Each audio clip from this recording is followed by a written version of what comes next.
नमस्कार दोस्तों। Law of one, सत्र पहला, जनवरी 15, 1981। दोस्तों, पहले इस सत्र में आगे बढ़ने से हम आपको यह बताना चाहते हैं कि इस किताब में दी गई जितनी भी सूचनाएं हैं, या तो आप उन्हें मान सकते हैं, या नज़रअंदाज कर सकते हैं, या सिरे से बिल्कुल खारिज कर सकते हैं, क्योंकि यह आपकी फ्री विल यानी आपकी आज़ादी के कानून के अंदर आता है, जो कि उस अनंत रचयिता के द्वारा आपको दी गई है। तो अब हम आगे बढ़ते हैं। दोस्तों, इससे पहले हम इस किताब को आपको बताना शुरू करें या इसमें लिखी हुई सूचनाएं आपको देना शुरू करें, हम आपको बताना चाहेंगे कि इस किताब को करते हुए जगह जगह रा ने कार्ला को, क्योंकि वह ध्यान अवस्था में थी या कह लीजिए समाधि की अवस्था में थी, तो उसको यंत्र बोला है। अब उसको यंत्र इसलिए बोला है क्योंकि जब भी कोई व्यक्ति समाधि की अवस्था में चला जाता है तो उसका शरीर, उसकी आत्मा और उसका दिमाग एक यंत्र की तरह काम करने लग जाते हैं, और वो जितनी भी सूचनाएं इस ब्रह्मांड के अंदर हैं उनमें से कोई भी सूचना जो वो चाहें निकाल कर ला सकते हैं। तो यहां पर जब भी रा कार्ला को यंत्र बोले तो आप समझ जाना वहां पर कार्ला की ही बात हो रही है। तो शुरुआत ऐसे करते हैं कि रा कार्ला के द्वारा बोलते हैं कि हम रा हैं, हमने पहले इस यंत्र से बात नहीं की है, हमें इंतज़ार करना पड़ेगा जब तक कार्ला की कंपन हमारी कंपन से ना मेल खा जाए, क्योंकि हम बहुत ही पतली कंपन से बात कर रहे हैं। अच्छा दोस्तों, यहाँ पर ये जो कंपन बोल रहे हैं, कंपन का मतलब होता है अंग्रेजी में फ्रीक्वेंसी। अब जैसे आप रेडियो चलाते हैं, रेडियो को अगर आपको मान लो किसी एक चैनल पे चलाना है तो आप 105 पे करोगे, 104 पे करोगे, 108 पे करोगे, 18, तो जिस भी उस पे करोगे आप, वो उसकी एक पर्टिकुलर फ्रीक्वेंसी होती है जिस पर वो चलता है, जिस पर से वो आवाज़ आएगी। यहाँ पर रा बोल रहे हैं कि हम बहुत ही पतली कंपनता से बात कर रहे हैं, यानी वो जिस फ्रीक्वेंसी से बात कर रहे हैं वो इतनी सूक्ष्म है, इतनी सूक्ष्म है कि एक रेडियो, एक टीवी या कोई भी यंत्र उसको पकड़ नहीं सकता। उसको केवल पकड़ने का एक ही तरीका है कि आप समाधि की अवस्था में हो, यानी ध्यान की अवस्था में हो, तो ही वो कंपनता मेल खा सकती है किसी और की कंपनता से जिससे आपको सूचनाएं प्राप्त करनी है। तो वो आगे कहते हैं, हम आपका स्वागत अपने अनंत रचयिता के प्रेम और रोशनी में करते हैं। हमने आपके समूह को देखा है, हमने आपके समूह में बुलाया भी गया है, क्योंकि आपको विभिन्न अनुभव लेने हैं जो कि काफ़ी भीषण ध्यान अवस्था में आकर की जाती है, ताकि आप अपने शरीर, दिमाग और आत्मा के मायाजाल को समझ सकें, जिसको आप सत्य की खोज कहते हैं। ये बातें जैसी थी वैसी ही हैं, बस हम इसे अलग तरीके से बता रहे हैं। हम एक ग्रहों के महासंघ से हैं जो अनंत रचयिता की सेवा में काम करता है, और एक महत्वपूर्ण बात कहता है कि सभी चीज़ें, सभी जिंदगियां, सभी रचनाएं और संरचनाएं उस अनंत रचयिता के एक असली सोच का हिस्सा है। वह कौन सी सोच थी जो कि अनंत रचयिता की असली सोच का हिस्सा थी? कितनी सोचों में आपने उसकी बनाई हुई रचना को सोचा? क्या उन सोचों में प्रेम था? क्या दूसरों के प्रति सेवा थी? और क्या सेवा उनको मुफ्त में दी गई? हमारे भाइयों, आप भौतिक ब्रह्मांड का हिस्सा नहीं हैं, आप उसकी सोच का हिस्सा हैं। आप एक ऐसे कमरे में नाच रहे हैं जहां कुछ भी किसी भी पदार्थ या सामान या सामग्री का नहीं है। आप नाचती हुई सोच हैं दोस्त। आप अपना शरीर, अपना दिमाग और अपनी आत्मा को कुछ अजीब से रूप में घुमा रहे हैं, क्योंकि आपको अभी तक समझ नहीं आया है कि आप उस अनंत रचयिता की सोच का हिस्सा हैं। अब हम अपनी सोच की कंपनता को डॉन पर केंद्रित करते हैं। हमारा संपर्क डॉन से ठीक से नहीं बन पा रहा है, क्योंकि उसका ध्यान रिकॉर्डिंग और अपने दिमाग में आ रहे सवालों पर केंद्रित है। अब हम अपनी कंपनता को दोबारा कार्ला की तरफ केंद्रित करते हैं। अब आप चाहें तो अपने सवाल हमसे पूछ सकते हैं। हम आपका स्वागत दोबारा उस अनंत रचयिता के प्रेम और रोशनी में करते हैं। तो दोस्तों, यहां से फिर डॉन सवाल करना शुरू करते हैं। डॉन कहते हैं, हमें लगता है कि इस ग्रहों के महासंघ का कोई ज़रूरी उद्देश्य है। अगर यह सही है तो क्या हम जान सकते हैं कि वह उद्देश्य क्या है? तो रा कहते हैं, दोस्त, हमारी भी एक जगह है। हम ना तो प्रेम की घनत्वता के हैं और ना ही रोशनी की घनत्वता के हैं। हम वो हैं जो एक के ज्ञान की दुनिया में रहते हैं। हमारे यहाँ सभी विभाजन खत्म हो चुके हैं, सारी मुश्किलें आसान हो चुकी हैं, सारे विरोधाभासों का ज्ञान या उपाय है। हम सब एक हैं, यही हमारी प्रकृति है और यही हमारा उद्देश्य है। दोस्तों, यहां पर इन्होंने एक शब्द का इस्तेमाल किया, घनत्वता। घनत्वता किसको कहते हैं? घनत्वता कहते हैं कि जैसे आप अपने शरीर को छुएं तो वो कितना ठोस है, इससे उसकी घनत्वता का पता चलता है। और घनत्वता सोच की भी होती है कि आपकी सोच किस प्रकार की है। यदि आप टेबल देखें, कुर्सी देखें, कुछ भी देखें, दीवार देखें, जमीन देखें, कुछ भी देखें, हर चीज की घनत्वता अलग अलग है। और ये जो घनत्वता है, इसके पीछे का जो कारण है वो रा अभी हमें आगे बताएंगे। तो रा जिस घनत्वता में है वहां पर हमारे जैसे शरीर नहीं है। वहां पर इतने हल्के शरीर हैं इनके, प्योर रोशनी के बने हुए। मतलब ऐसी रोशनी जो अगर हमारी आंखों के सामने आ जाए तो हमारी आंखें चुंधिया जाएं या हमारी आंखों से आंसू बहने शुरू हो जाएं। ये ऐसी रोशनी के शरीर हैं इनके। तो वो यही बताना चाह रहे हैं कि हम ना तो प्रेम की घनत्वता के हैं और ना ही रोशनी की घनत्वता के। हालांकि ये बोल रहे हैं कि हम रोशनी की घनत्वता के नहीं हैं, लेकिन ये पूरा ज्ञान प्राप्त करने के बाद ना इनके शरीर इतने हल्के हो गए हैं ना कि आप अंदाजा नहीं लगा पाएंगे। खैर, जो भी है, आगे चलते हैं।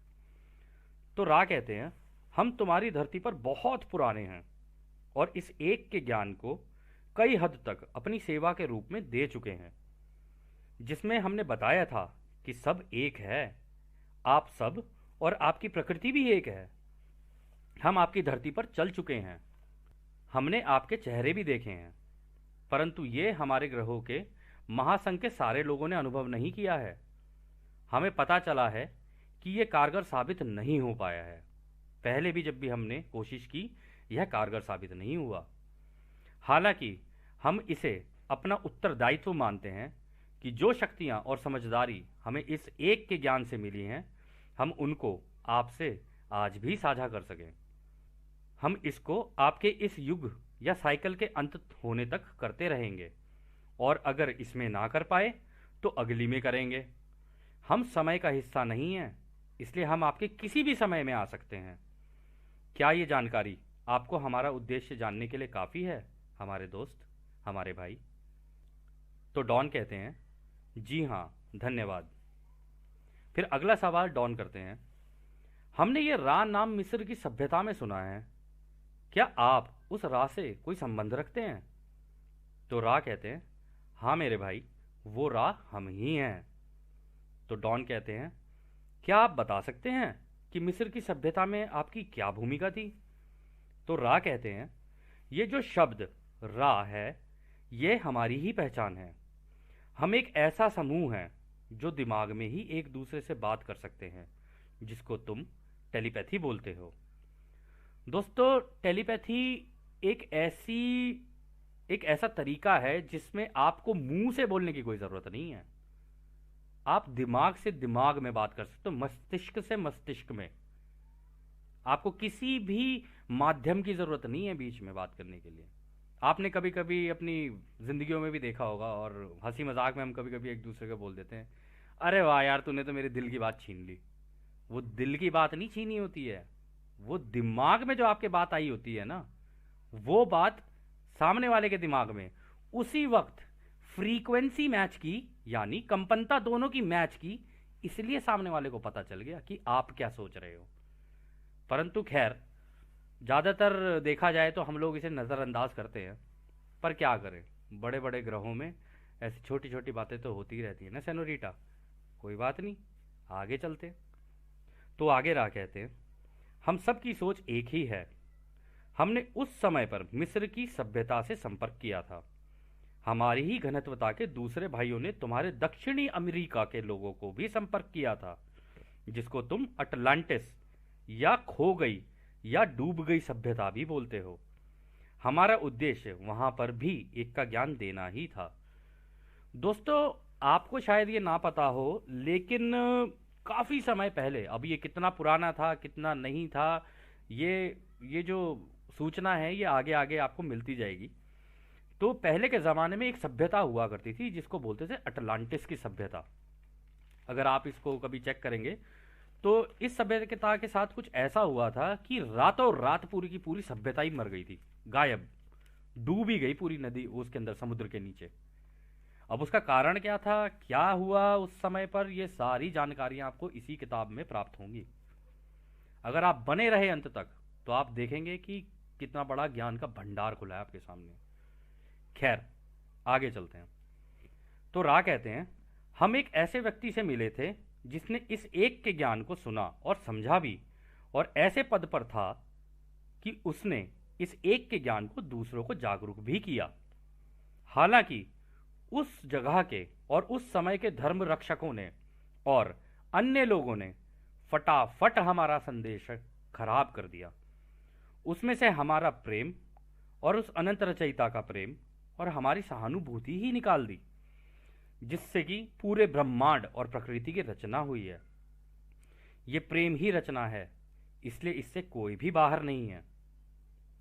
जब हमें लगा कि अब कोई भी नहीं है जो इस एक के ज्ञान में रुचि रखता हो, तो हमने अपने आप को इस छल कपट वाली जगह से हटा लिया, क्योंकि हम उस रचयिता का काम करने आए थे और कोशिश की थी कि आपको उसके करीब ला सके।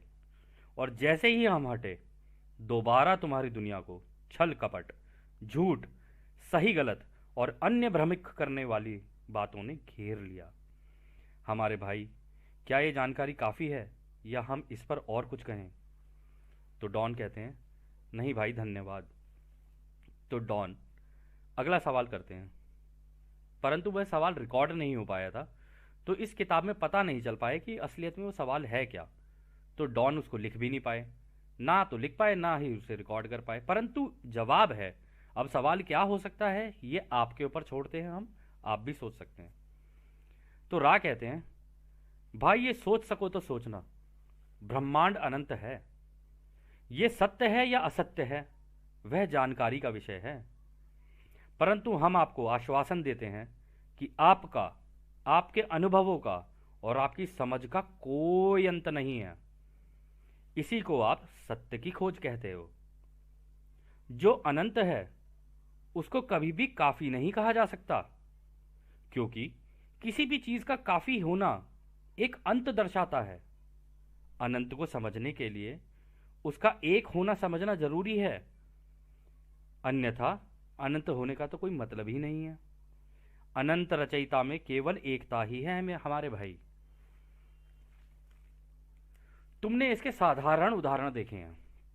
यदि तुम सूर्य की रोशनी को संक्षेत्र, शीशा या प्रिज्म, जैसे कि दोस्तों आपने कभी स्कूल के अंदर भी देखा होगा, प्रिज्म होता था, उसमें से हम रोशनी निकालते थे, उसमें से रोशनी 7 रंगों में बट जाती थी।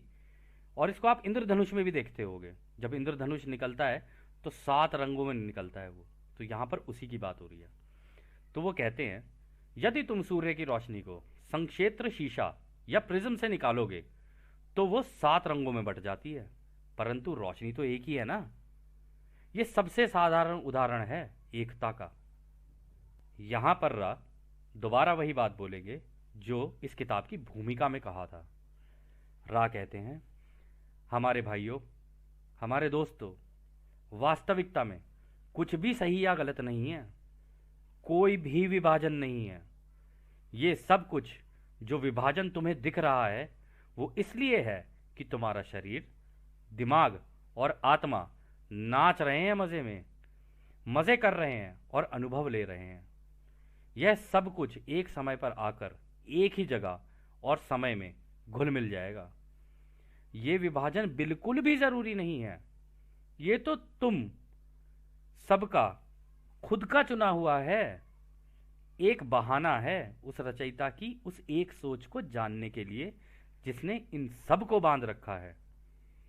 तुम एक जैसी बातें नहीं करते हो, तुम एक जैसे लोग और चीजें भी नहीं हो। तुम ये सब चीजें हो हमारे भाई। तुम सब जिंदगियां हो, हर भावना हो, हर घटना हो, हर परिस्थिति हो। तुम एक या एकता हो, तुम अनंत हो, तुम प्यार रोशनी और रोशनी प्यार हो। तुम हो हमारे भाई, तुम। यही है एक का ज्ञान। तो डॉन कहते हैं, रा भाई, दिल से धन्यवाद। अगला सवाल डॉन करते हैं, अब क्या हमें बता सकते हैं कि हमारी धरती पर क्या बदलाव होने वाले हैं? रा कहते हैं, ये जो बदलाव आने वाले हैं इसका हमारे लिए कोई महत्व नहीं है। हमें इसकी चिंता ही नहीं है कि स्थितियां कैसी होंगी कटाई के वक्त। अच्छा दोस्तों, आप ये सोच रहे होगे, कटाई के वक्त? अरे किसकी कटाई हो रही है? कुछ समझ नहीं आ रही कहानी।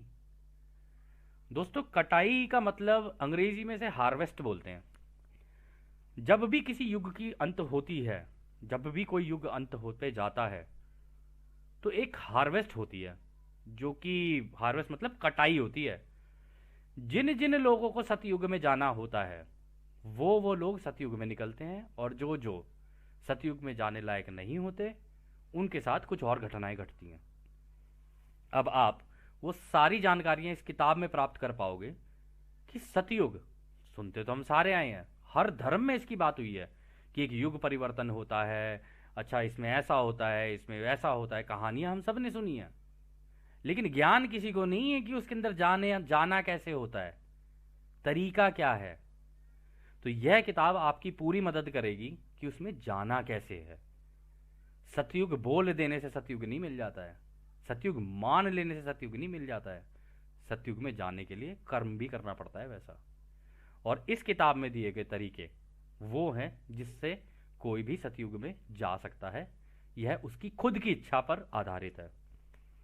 तो अगला सवाल डॉन कहते हैं, क्या कुछ ऐसा किया जा सकता है कि इस धरती के लोगों की सोच को बढ़ाया जा सके इस एक के ज्ञान से, या हम ये अपने ही स्तर पर सोच रहे हैं? पुरा कहते हैं, हमारे भाई, पहले तो हम तुम्हें यह बता दें कि तुम में और दूसरों के बीच का विभाजन हमें नहीं दिखता है। हम ये नहीं मानते हैं कि कोई विभाजन मौजूद भी है। सीखना और सिखाना एक ही बात है। जो तुमने सीखा और दूसरों को नहीं सिखाया तो तुमने अपने लिए और दूसरों के लिए कोई मदद नहीं की। दूसरा ये कि ये वो ब्रह्मांड की जानकारी है जो हमने सीखी है और तुमसे साझा कर रहे हैं। एक समूह में एक दूसरे को दी गई जानकारी है जो एक तरह की समझ को जन्म देती है और किसी एक या पूरे समूह को साझा की जाती है। इसलिए हम अपने और तुम्हारे बीच में बिना किसी भेदभाव के अपने को तुमसे मिला के इस ब्रह्मांड की रचना और खासकर की इस एक के ज्ञान को रख पा रहे हैं। अब हम तुम्हारे लोगों के बीच में मौजूद नहीं हैं, क्योंकि उनको अभी भी नहीं पता है कि ये ध्यान की अवस्था में जाकर हमसे संपर्क बनाया जा सकता है। हम तो बस दूर रहकर कोशिश कर रहे हैं कि हमें भी देख लो भाइयों, एक उदाहरण की तरह ही देख लो कि हम भी उसी रचयिता के रास्ते पर सीख सीख कर और सिखा सिखा कर आगे बढ़ गए और आगे ही निरंतर बढ़ते चले जा रहे हैं। हम बिना किसी विभाजन के तुम्हारे शरीर, दिमाग और आत्मा और ब्रह्मांड के ज्ञान को देने की कोशिश कर रहे हैं। यदि तुम थोड़े से ही लोगों को बेशक जागृत कर पाए तो भी यह बहुत बड़ा कारण है कि इस मेहनत को किया जाए। किसी एक की सेवा करना सबकी सेवा करना होता है हमारे भाई। इसलिए हम दोबारा दोहराते हैं, पूरे ब्रह्मांड में केवल एक ही काम सबसे कीमती है, सीखना और सिखाना, सिखाना और सीखना। इससे बड़ी कोई मदद नहीं है उस रचयिता की असली सोच को दर्शाने की, क्योंकि अभी भी कई चीजें और बातें अनसमझी और रहस्यमय बनी हुई हैं। इसलिए अपने लोगों की मदद करना, उनको सिखाने में और उनसे सीखने में, यह सबसे बड़ी मेहनत है कि अगर तुम करो या ना करो यह तुम्हारी इच्छा है, परंतु अगर तुम ये करते हो तो इससे बड़ा कार्य पूरे ब्रह्मांड में कोई नहीं है।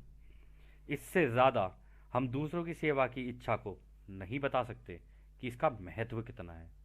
यह सबसे महत्वपूर्ण कार्य है पूरे ब्रह्मांड का। तो डॉन कहते हैं, धन्यवाद रा भाई। अगला सवाल डॉन करते हैं, क्या आप भविष्य में भी बातें करने के लिए उपस्थित रहेंगे?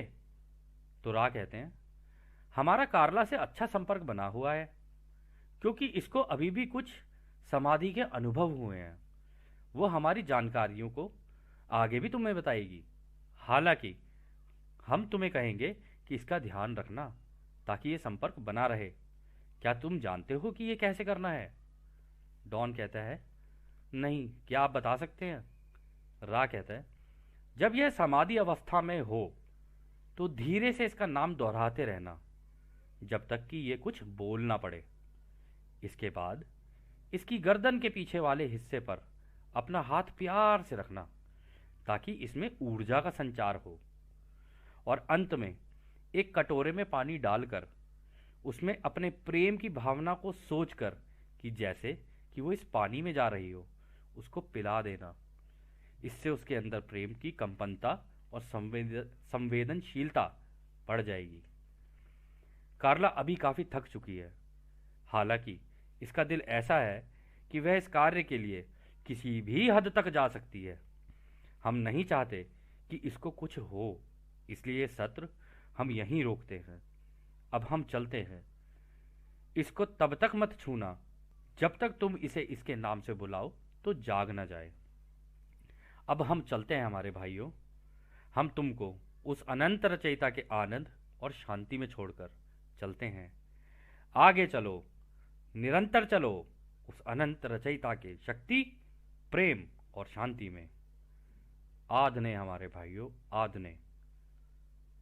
दोस्तों, जब भी ये सत्र अंत होते हैं ना, तो रा बाय बाय जैसे हम करते हैं ना, उसको बोलने के लिए बोलते हैं आद ने। सुंदर शब्द है। हो सकता है किसी दिन हम भी एक दूसरे को आद ने कर रहे हो। खैर, यह सत्र यहीं समाप्त होता है। आपका बहुत बहुत धन्यवाद।